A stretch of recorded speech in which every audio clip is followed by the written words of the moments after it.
Crystal Quade, Crystalquade, and I am the Democrat running for the Missouri House of Representatives, District 132. Okay. What issue is most important to you as we head into November? It's really difficult to narrow it down to one, to be honest with you. I can tell you that what I am hearing the most about right now from constituents is COVID-19 and the classroom. I have so many parents and teachers reaching out of just, how are we going to make it through this semester? I know everybody is struggling right now, whether that's parents trying to work from home and balance virtual learning, or kiddos going back to the classroom and just parents being concerned about that. And then, of course, our educators trying to balance wearing multiple hats right now is really tough for folks. What are we doing wrong right now, and what will you do differently if you're reelected? Well, specifically with COVID, I feel like we really dropped the ball early on in the state of Missouri. There was a lot we could have done to try to mitigate this so that it didn't get as bad. As everyone well knows, Missouri is in the top hotspots right now in the entire nation. We have lost a lot of folks. I have personally lost folks that I'm connected with, and I think we should have done a lot more early on. Moving forward, for me, it's really about making sure that the funding is going to the appropriate places as quickly as possible.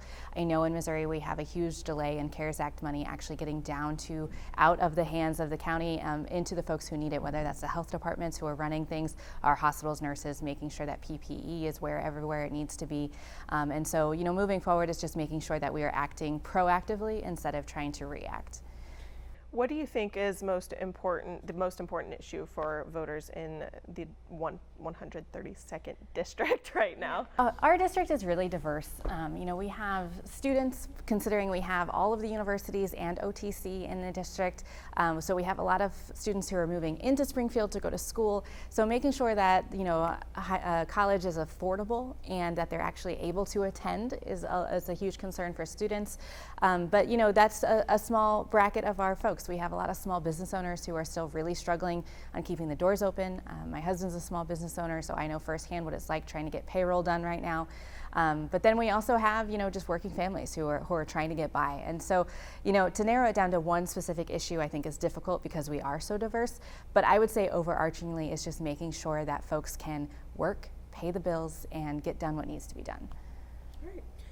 What do you believe is top of mind for voters right now? Economy, race, or COVID-19, which is the biggest concern, and how would you address those? Again, I think every demographic is a little bit different.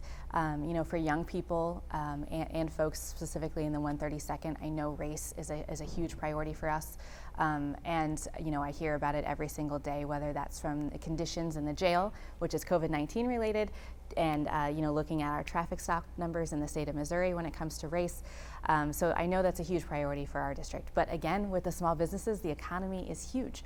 We have a lot of businesses that I talk to every day. I live right off Commercial Street, and so I'm constantly walking the street, and I talk to small business owners who are truly wondering if they're going to be able to keep their doors open, especially when it comes to renting retail space to be able to have something there on the street. And so I think what's different about this election right now, and not just in Missouri, but in the whole country, is there are so many things up in the air and so many unknowns, and people are scared, and they're scared for a lot of different reasons. And, when it comes to my reelection, I really want to try to get us to a place where folks are not having to worry about their basic needs every single day, whether or not they're going to be able to survive, but then really digging into what can make Missouri better.